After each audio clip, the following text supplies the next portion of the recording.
ഒ.പിയിൽ വരുമ്പോൾ എല്ലാവരും ചോദിക്കുന്നത് ACL സർജറി കഴിഞ്ഞാൽ നമുക്ക് നടക്കാൻ പറ്റത്തില്ലേ സാറിന്?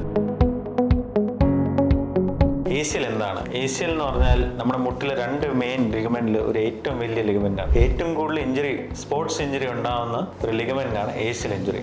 നമുക്ക് ബാഡ്മിന്റൺ കളിക്കുന്ന ആൾക്കാർ, ഫുട്ബോൾ കളിക്കുന്ന ആൾക്കാർ, വോളിബോൾ കളിക്കുന്ന ആൾക്കാർ, അല്ലെങ്കിൽ നോർമൽ ആൾ തന്നെ നടന്നു പോകുമ്പോൾ കാൽ തെറ്റിപ്പോവാൻ അല്ലെങ്കിൽ ഇഞ്ചുറി വരാനുള്ള സാധ്യതയാണ് ACL ലിഗമെന്റ് ഇഞ്ചുറി. ഇപ്പോൾ ACL ലിഗമെന്റ് ഇഞ്ചുറി എന്ന് പറയുമ്പോൾ നമുക്ക് ആൾക്കാർ വന്ന് ചോദിക്കുന്ന സാർ കിടന്ന് പോവോ, സർജറി ചെയ്ത് കഴിഞ്ഞാൽ അത് സക്സസ് ആവൂലേ എന്നുള്ളതാണ്.